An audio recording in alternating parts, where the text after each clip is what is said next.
Thank you so much, Congressman Cawthorn. I am so excited for your leadership on this issue tonight. Thank you for making time to address the American people. Mr. Speaker, there are three people who come to mind when I think of people who cannot even give their money away. Alexandria Ocasio-Cortez, do you remember when her donations were returned to her by members of Congress because they don't want to be associated with her? Harvey Weinstein and Joe Biden. Those three cannot even give money away. In fact, by July 3rd, 25 states across America will have rejected President Biden's federal unemployment benefit bonuses. I meet with organizations every day that request funds for worthwhile endeavors. Sadly, America is $28 trillion in debt and can't afford to spend the money on many of these worthy causes.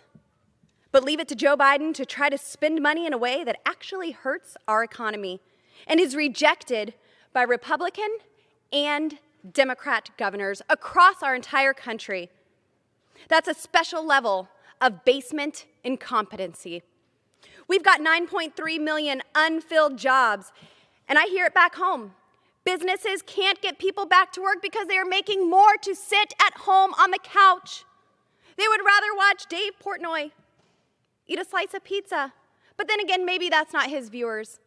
Maybe it's more of the folks sitting back watching Joy Behar and The View cackle and demonize our country and all of our worthwhile efforts to restore dignity in this nation. The Biden regime is literally incentivizing laziness.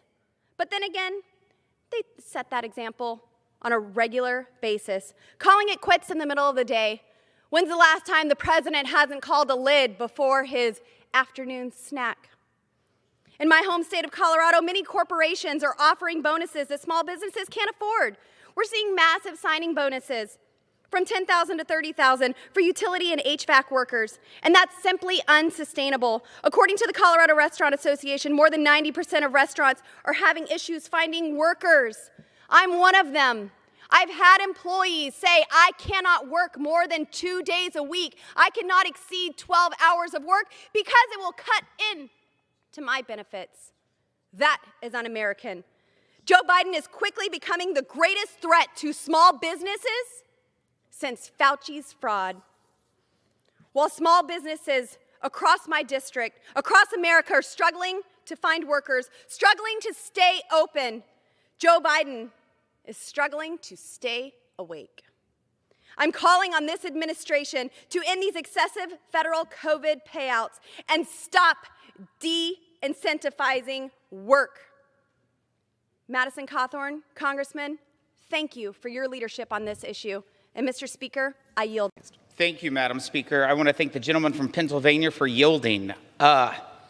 This is complete madness that the Democrats are trying to push through a deeming resolution to spend $1.5 trillion, and they yet to even bring it up in the debate.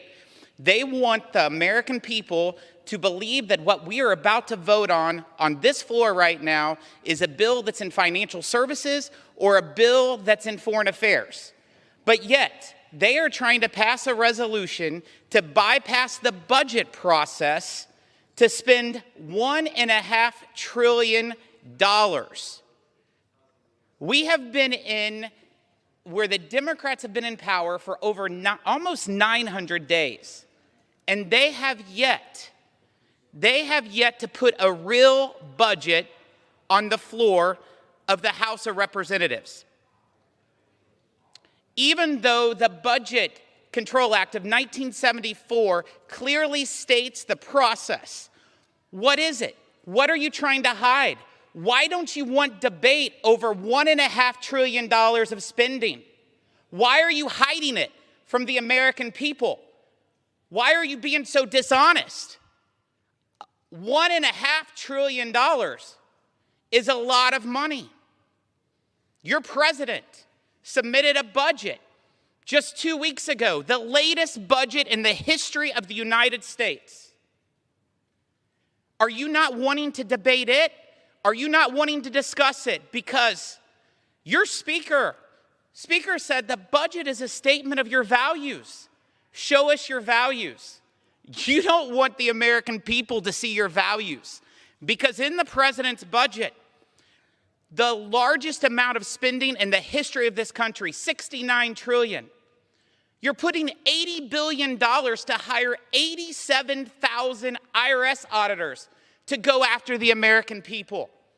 The largest tax increases in the history of the United States, $55 trillion. Tax increases on low income, middle income, all incomes. It's the big lie. But you know what?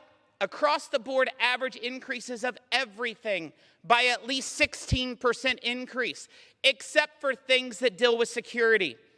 Our men and women in uniform. Flatlining our national defense.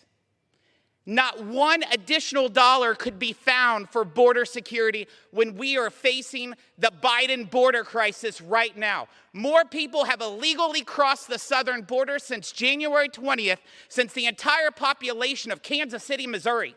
And you all can't find one additional dollar? It's because you're divided within your party. You all are fighting to defund the police. You're fighting to defund our men and women in the Army, the National Guard, the Navy, the Air Force. Where are your priorities? Members are reminded to address their remarks to the chair. The gentleman is recognized. Madam Speaker, where is your party's priorities in defunding the police, defunding our military? Put this legislation on the floor. Don't try to put it in one sentence in a rule. We are 3.5 months from a government shutdown. 3.5 months. Let's pass a budget that was supposed to be passed by April 15th, according to the law. April 15th. Let's prevent this government shutdown. But yet, Madam Speaker, your side is trying to hide $1.5 trillion. The gentleman's time has expired. Be open with the public. Madam Speaker, I'd yield the gentleman as much time as he may consume. Thank you. The gentleman is recognized. Thank you, gentleman from Pennsylvania. I will just plead to the House Democrats. I will plead to you, Madam Speaker. Please be transparent with the American people. We don't want a government shutdown, but the fact that you won't even bring forth a budget to be debated, your president's budget, you will not bring it to the House floor because you don't want the American people to see exactly how you're trying to destroy the working class, to raise taxes on the low income and the working class, to put 87,000 tax auditors to go after the working class. The people see it. They see right through it. And history will definitely not read well for the House Democrats.